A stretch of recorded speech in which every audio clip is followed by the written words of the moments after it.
विभाग द्वारा समय समय पर आदेशित नियमों, आदेशों एवं पत्रों का समेकन जो विद्यालय संचालन के मूलभूत बिंदु हैं।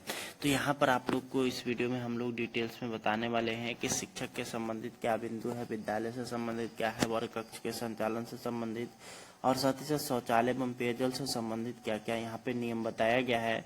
सारा कुछ हम लोग इस वीडियो में डिस्कशन करने वाले हैं। आप लोग वीडियो को अंत तक जरूर देखिए और साथ ही साथ बताने वाले हैं कि आप लोग को कौन कौन सा प्रपत्र रखना आवश्यक है, चाहे आप एचएम हो चाहे आप सहायक शिक्षक हो। तो चलिए एक एक करके हम लोग देख लेते हैं। सबसे पहले सभी शिक्षक शिक्षिकाओं का समय से विद्यालय पर आना, इस शिक्षा कोष पर उपस्थिति दर्ज करना, छदम उपस्थिति या फोटो से उपस्थिति दर्ज करने पर शिक्षक शिक्षिका के साथ साथ प्रधान अध्यापक भी दोषी माने जाएंगे। बिना अवकाश स्वीकृत कराए विद्यालय में अनुपस्थित नहीं होंगे।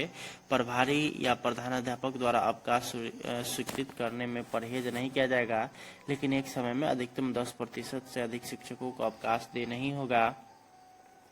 अगला है कि विद्यालय में पदस्थापित शिक्षक एवं शिक्षेतर कर्मी विद्यालय कार्यालय अवधि में गरिमायुक्त औपचारिक परिधान में आएंगे, यानी कि जींस टी शर्ट वगैरह में नहीं आएंगे। उसके बाद बैंक से वेतन निकालने के लिए शिक्षक शिक्षिका विद्यालय अवधि से बाहर नहीं जाएंगे। उसके बाद शिक्षक शिक्षिका अपने समस्याओं के लिए जिला कार्यालय में नहीं आएंगे। वो अपने समस्याओं से संबंधित आवेदन अपने प्रखंड शिक्षा कार्यालय को समर्पित करेंगे, जिस पर संबंधित प्रखंड शिक्षा पदाधिकारी समस्या का समाधान करेंगे। यदि आवश्यकता हो तो उसको जिला कार्यालय में अग्रसारित करेंगे। उसके बाद अगला जो है वो है प्रत्येक माह के 25 तारीख तक विद्यालय में पदस्थापित शिक्षक शिक्षिकाओं कर्मियों एवं आधार ऑपरेटर सहित सभी का उपस्थिति विवरणी संबंधित कार्यालय को उपलब्ध करा दिया जाए, ताकि ससमय वेतन का भुगतान किया जाए। अगला यहाँ पर विद्यालय एवं परिसर की व्यवस्था से संबंधित। तो विद्यालय अथवा विद्यालय अवधि में किसी भी वर्ग कक्ष या भवन में तालाबंदी नहीं रखा जाए। उसके बाद अनुपयोगी यानी कि उपयोग में नहीं आने वाले सामग्री को विद्यालय शिक्षा समिति के सहयोग से नीलाम कर दिया जाए। प्रधान अध्यापक वर्ग कक्ष के व्यवस्थित और सुसज्जित हो, इसके लिए सभी शिक्षकों का प्रोफाइल फ्लैक्स पर प्रदर्शित किया जाए। उसके बाद विद्यालय में अनावश्यक पाठ्य पुस्तक नहीं होनी चाहिए। जिन बच्चों के पास पुस्तक नहीं है उन्हें उपलब्ध करा दिया जाए। अवशेष या अधिक पुस्तक अपने प्रखंड संसाधन केंद्र को उपलब्ध करा दिया जाए। उसके बाद है स्वास्थ्य विभाग द्वारा उपलब्ध कराई गई विभिन्न दवाएं जैसे कि आयरन की गोली एल्बेंडाजोल से निर्धारित समय यानी कि एक्सपायरी डेट देखकर ही बच्चों की दवा दी जाए। अधिकतम संख्या में अपने विद्यालय में नहीं रखा जाए। उसके बाद विद्यालय अवधि में विद्यालय के मुख्य द्वार बंद करके रखा जाए, ताकि बच्चे विद्यालय अवधि में विद्यालय से बाहर नहीं जाए। उसके बाद विद्यालय अवधि में अनाधिकृत प्रवेश वर्जित है। प्रेस ब्रीफिंग के लिए सिर्फ और सिर्फ प्रधान अध्यापक जाए, बाकी कोई भी शिक्षक नहीं जाए। अगला यहाँ पर है वर्ग कक्ष से संचालन। तो वर्ग कक्ष साफ सुथरा हो, अनावश्यक का सामग्री नहीं रखी हो। वर्ग कक्ष में पंखा और पर्याप्त रोशनी के लिए एलईडी अथवा ट्यूबलाइट की व्यवस्था हो। बिजली की तार उपकरण लटकते एवं खराब नहीं होने चाहिए। बेंच डेस्क व्यवस्थित ढंग से होना चाहिए।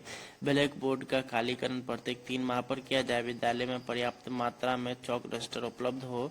समय सारणी प्रत्येक प्रकक्ष के ब्लैक बोर्ड पर बगल में लगा हो। सभी बच्चों को पोशाक में विद्यालय आने में प्रेरित किया जाए।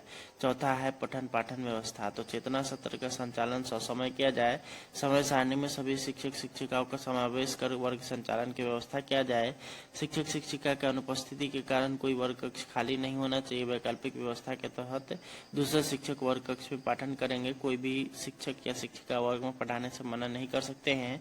उसके बाद अगला है समय सारणी के अनुसार निर्धारित समय का पाठ्यक्रम का पूरा किया जाना चाहिए। सभी शिक्षक शिक्षिकाओं के द्वारा पाठ्य टीका लिखा जाए एवं पाठ्य टीका के अनुसार वर्ग का संचालन किया जाए तथा प्रत्येक शनिवार को प्रत्येक शिक्षक शिक्षिकाओं के पाठ्य टीका का प्रधानाध्यापक या प्रभारी प्रधानाध्यापक द्वारा प्रति हस्ताक्षरित किया जाए।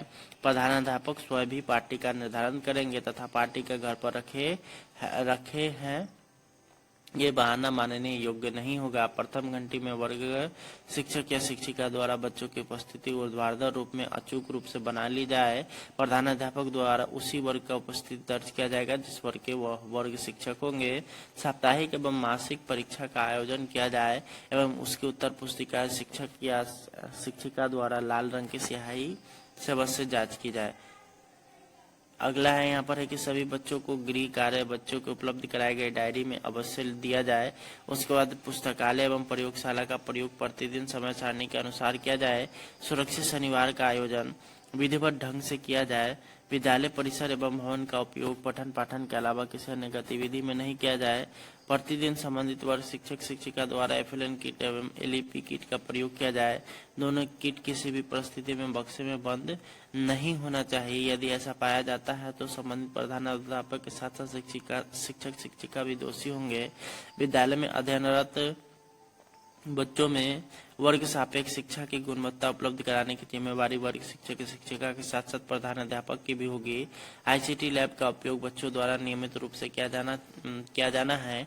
उपयोग करने वाले बच्चों का उपयोग तिथि के अनुसार पंजी संधारित होनी चाहिए। स्मार्ट क्लास की व्यवस्था एवं सुसज्जित व्यवस्था होनी चाहिए तथा उसका उपयोग प्रतिदिन होना चाहिए। खेल सामग्री अलमारी या बक्से में बंद नहीं होने चाहिए। उसका उपयोग प्रतिदिन बच्चे द्वारा किया जाना चाहिए। उसके बाद पीएम पोषण योजना का संचालन। पीएम पोषण योजना संचालित विद्यालयों में मेन्यू का प्रदर्शन दीवार पर अवश्य किया जाए। भोजन बनाने से पूर्व रसोई घर भंडार गृह के साथ साथ रसोईया को भी निजी स्वच्छता पर ध्यान देना है। खाद्य सामग्री को धोकर के ही उपयोग में लाए एवं उसको ढक कर रखा जाए। पीएम पोषण योजना की सामग्री को एयरटाइट डिब्बे में ही रखा जाए। पीएम पोषण योजना के कचरे के निपटान के उचित तरीके से किया जाए। भोजन परोसने के पूर्व इसको चखने के उपरांत चखना रजिस्टर में दर्ज करने के उपरांत ही परोसा जाए। पीएम पोषण योजना परोसने के पूर्व बर्तन की सफाई के साथ साथ बच्चों के हाथ धुलवाए। 11 स्टेप में जाए। भोजन कराते समय बच्चों को जमीन पर न बैठाकर दरी पर बैठाया जाए। उसके बाद प्रत्येक शुक्रवार को बच्चों को अंडा या मौसमी फल दिया जाए। किसी भी प्रतिकूल स्थिति में अपने स्थानीय स्वास्थ्य केंद्र पर अस्पताल की सहायता ली जाए तथा तुरंत वरीय पदाधिकारी को सूचित किया जाए। उसके बाद अभिलेख की व्यवस्था, ये काफी महत्वपूर्ण है और इस पर प्रधानाध्यापक और शिक्षक ध्यान रखें। प्रधानाध्यापक टेबल पर अनावश्यक अभिलेख जैसे पंजी एवं किताबें नहीं रखें।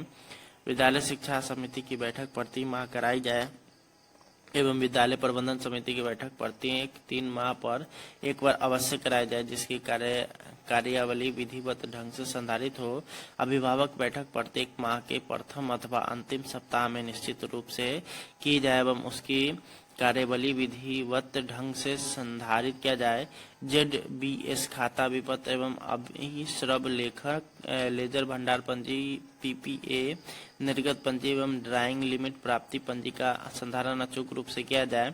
उसके बाद विद्यालय के खाते का पासबुक को प्रतिमाह अपडेट कराया जाए। कैश बुक का लेखन प्रतिमाह किया जाए। विद्यालय अवधि में विद्यालय से संबंधित अभिलेख विद्यालय में उपलब्ध रहेंगे। विद्यालय में किए गए सभी प्रकार के व्यय का लेखा जोखा रखने का जिम्मेवारी संबंधित विद्यालय के प्रधान एवं लिपिक की होगी। निरीक्षी पदाधिकारी द्वारा निरीक्षण के दौरान अभिलेख मांगने पर उसे उपलब्ध कराना प्रधानाध्यापक की जिम्मेवारी होगी। शौचालय और पेयजल की अगर बात करिएगा तो विभाग द्वारा चयनित एजेंसी से शौचालय एवं विद्यालय परिसर की साफ सफाई अचूक रूप से कराया जाए। शौचालय उपयोग हेतु कर्मियों के साथ साथ सफाई की सामग्री की पूर्ति संबंधित एजेंसी के द्वारा किया जाएगा। किसी भी परिस्थिति में विद्यालय अवधि में शौचालय में ताला बंद नहीं होना चाहिए। शौचालय उपयोग योग्य होना चाहिए, इसका दृढ़ता से अनुपालन किया जाए। पेयजल की व्यवस्था अच्छी होना चाहिए। चापाकल या समरसेबल पंप चालू हालत में होना चाहिए। चिन्हित मध्य या माध्यमिक विद्यालयों में अधिष्ठापित यानी वेडिंग मशीन सैनिटरी पैड की उपलब्धता एवं इंसिनरेटर का उपयोग बालिकाओं द्वारा होना चाहिए।